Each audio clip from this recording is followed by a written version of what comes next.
The ability to communicate and communicate well is going to be a very, very crucial area. We all know that, but we don't really take any time to practice things. There are things that you can do, there are practices that you can actually get into, which will drastically improve your communication in very, very small amount of time. And what I'm going to do, I'm going to talk about, share about 5 different techniques which will really, really improve your communication skills, which will improve the way you speak, your pronunciation, your diction, and your ability to speak impromptu whenever that situation demands it. So let's dive right in and see what these communication practices are.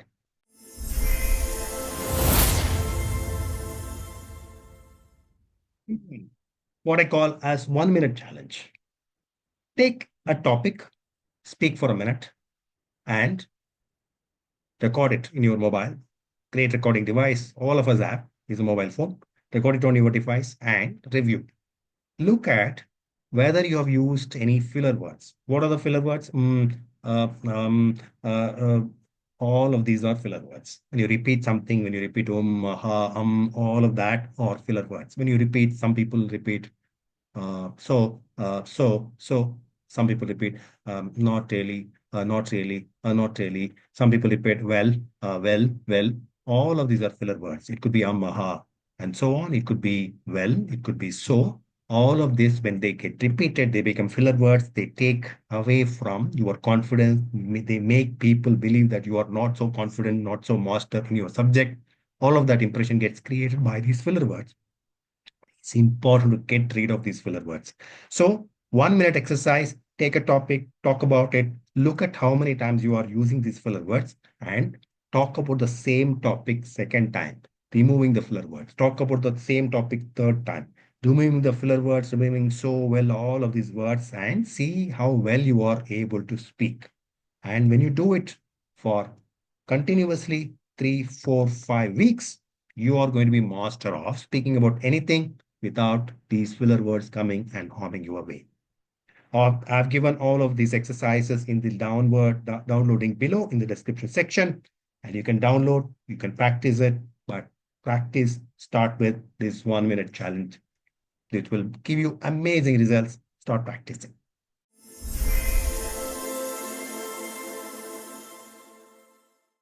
Second exercise that I would wholeheartedly give you is read like a news anchor challenge.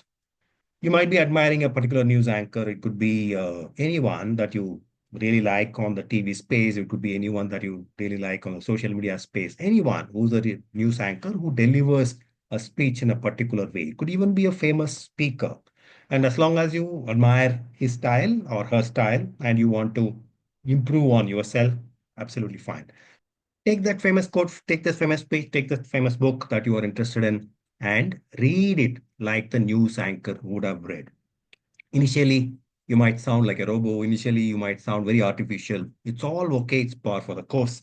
But over a period of time, when you repeat this exercise second time, third time, fourth time, and please do repeat it, don't give up, you will sound better and better.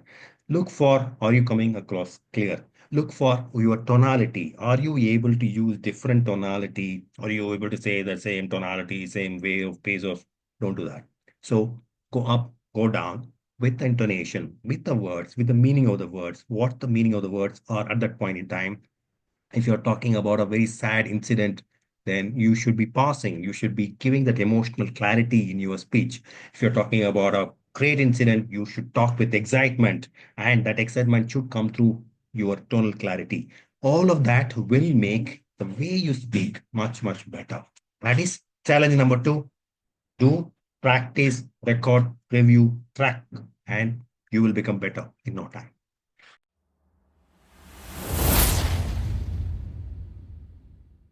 Number three, it's a fun exercise. It's called as change your tonality game. Pick up some sentence. For example, the sentence could be, I can't believe you did this. Suppose this is a sentence. How many different ways you can say it? That's a challenge. I can't believe you did it. I can't believe you did it. I can't believe you did it. I can't believe, yaar, you did that. I can't believe you did it.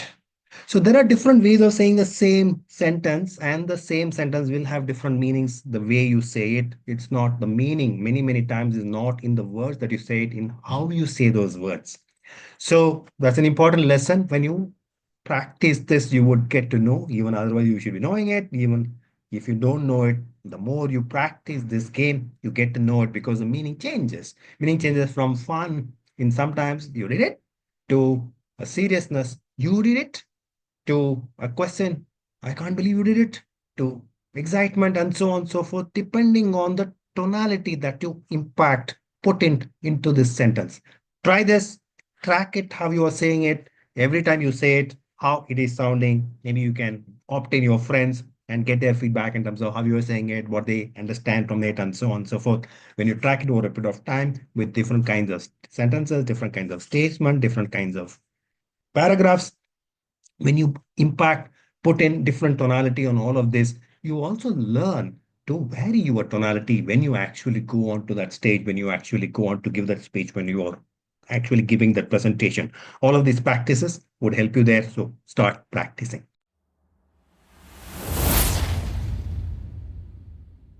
The fourth one, I call it as slow down to speed up, slow down to be clear. Example. And the challenge is all about slowing down your rate of speech so that you are actually clearer and therefore you are actually speeding up in terms of becoming clearer to others. So it's called slowing down to speed up. So what do you need to do?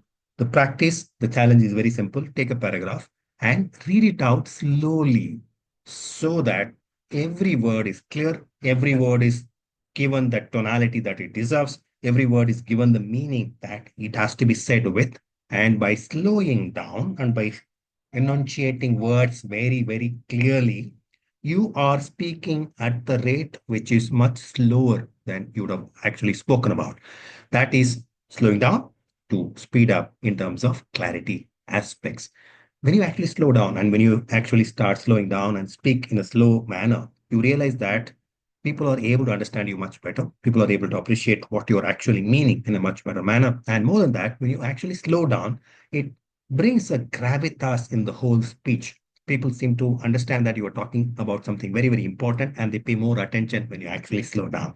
Try it out, practice, track yourself in terms of what impact it is creating for yourself when you slow down. It is creating others when you slow down.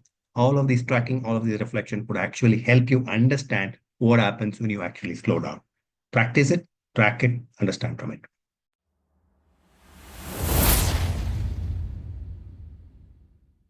The last exercise is explain it to me like I am five. It could be physics, it could be finance, it could be any subject, but try to explain those subjects as if you are explaining it to a 5-year-old. You can use ChatGPT to learn how to do it. You can use Google to learn how to use it. There are many different instruments, many different ways of learning how to do it. But the trick lies in practicing. When you practice simplifying concepts, simplifying things so that you can explain it to a very young child, be 5 years old, 6 years old child, when you practice that, life becomes easier because that simplicity, that understanding, conceptual understanding is what you really need. Many times it is very easy to talk about in complex words and leave it at that. But you really need to be a master of the subject to simplify it, to explain it to somebody who doesn't understand it. And this practice of you are explaining it to a 5-year-old would really help you to simplify concepts in your own mind first and to articulate it to others who don't know those subjects. So if you're talking in a place where people are non-technical and you're talking about a technical subject, a lot of these practice would help you. If you're talking about a complex subject and you need to explain it to others very shortly, quickly, this exercise would help you. If you're running out of time and you need to talk about a very important, complicated, complex subject, this exercise would help you there. So please practice it. Track how able you are to simplify things in your own head first and how well you are able to articulate to others. So you need to seek feedback from others as to whether you articulated, whether you understood it well, and especially from people who don't really know the subject. And therefore, you may want to check with them as to whether you were able to articulate it in a manner where they were very clearly able to understand and see the point that you are making. All of these practices, in fact, that I talked about, all these 5 aspects are given in the description link below. Please download it, please practice it. These are very simple exercises, but these will have a great effect, impact on your communication skills. And as you all know, communication is the king of all skills. By communication only, people get to know whether you are good at what you are doing, because only when you talk about it, when you talk about your own mastery of your subject, people get to know how well you know the subject.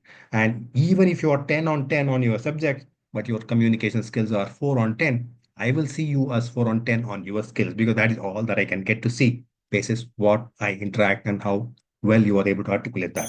So the king of skills, communication skills, ensure that you improve that. Go through all the exercises. We will see in our next episode.